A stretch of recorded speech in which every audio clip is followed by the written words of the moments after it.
Hai semua, Assalamualaikum. Kali ini kita akan membuat olahan pisang menjadi kue tradisional yang pastinya sangat enak. Cara buatnya mudah dengan bahan cukup ekonomis. Dan buat teman-teman yang penasaran bagaimana cara membuatnya, yuk disimak videonya hingga selesai. Sekarang kita langsung saja ya ke bahan-bahannya.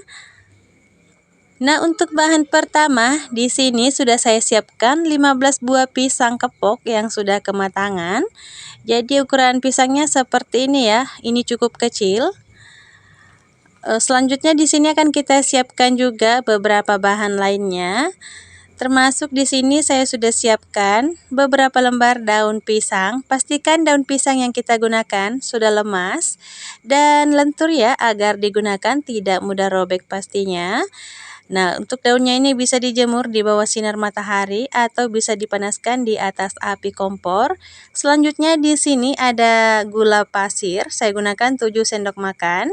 Dan ada juga tepung beras, saya gunakan 5 sendok makan dan 1 butir telur ayam ya. Nah, sekarang kita langsung saja ya ke proses selanjutnya. Nah, di sini akan saya buka terlebih dahulu kulit pisangnya ya. Nah, teman-teman bisa lihat sendiri, ini pisangnya masih sangat bagus ya, meskipun tadi kulitnya sudah menghitam. Nah, di sini akan langsung kita tambahkan dengan gula pasirnya ya. Selanjutnya akan kita haluskan menggunakan gelas plastik seperti ini. Nah, karena ini adalah pisang kematangan, jadi menghaluskannya itu tidak butuh waktu lama ya, dan menghaluskannya ini tidak terlalu susah. Nah, teman-teman bisa lihat sendiri hasilnya seperti ini ya. Kita akan haluskan ini semampu yang kita bisa ya.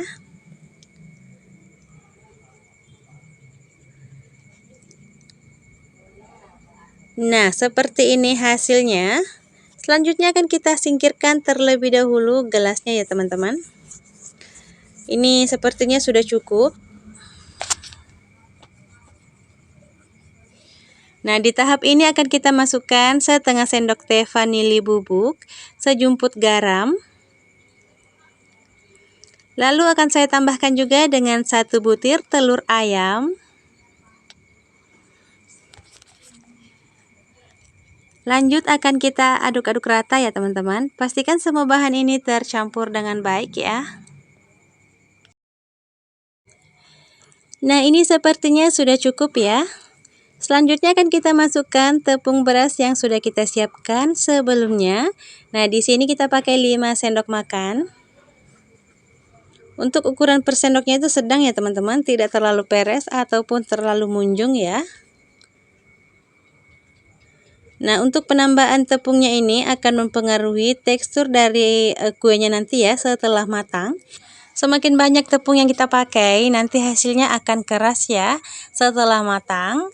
Atau kalau terlalu kurang, nanti hasilnya bisa banyak ya. Jadi untuk penambahan tepungnya bisa disesuaikan dengan kadar air dalam pisangnya ya.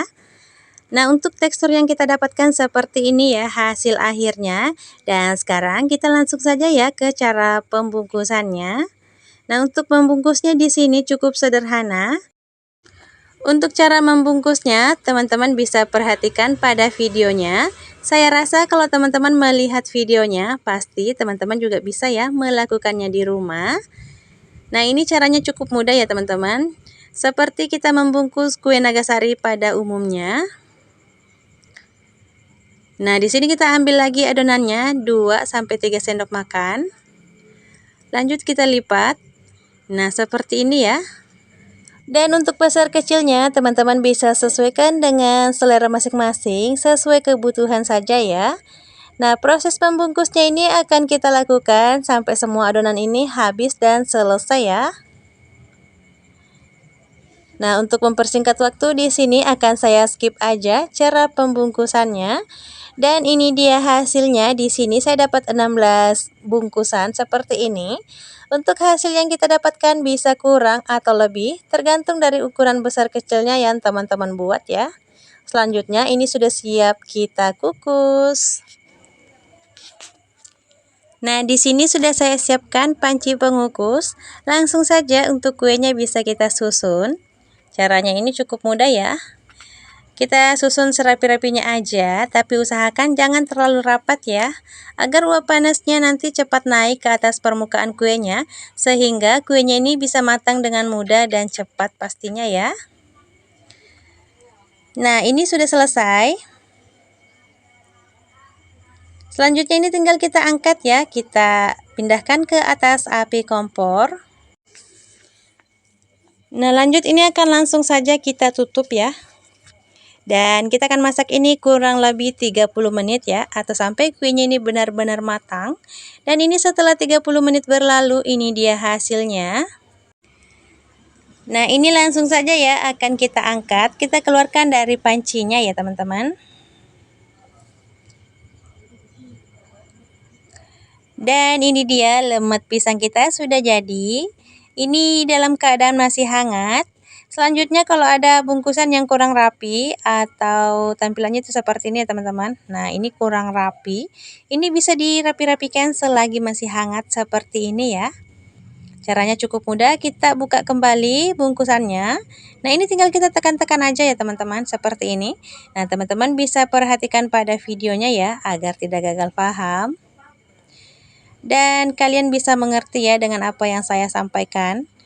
Nah, ini setelah dingin nanti, ini tidak bisa lagi dibentuk ya, dirapikan seperti ini. Jadi lakukan proses ini pada saat masih hangat ya teman-teman. Dan ini dia lemet pisang kita sudah jadi. Meskipun resep kali ini kita tidak menggunakan kelapa parut, tapi untuk hasilnya ini tetap enak ya. Tapi kalau memakai kelapa parut pastinya rasanya akan makin gurih ya teman-teman. Tapi kalau tidak ada ya tidak apa-apa, kita gunakan bahan apa aja yang ada di rumah ya. Nah, ini teman-teman bisa lihat sendiri teksturnya ya. Sebagus ini, semulus ini hasilnya. Nah, untuk teksturnya ini saya suka ya seperti ini. Penambahan tepungnya tadi sudah pas. Dan ini langsung saja akan kita cobain ya bagaimana rasanya. Nah, langsung saja akan kita coba, kita sendokin seperti ini.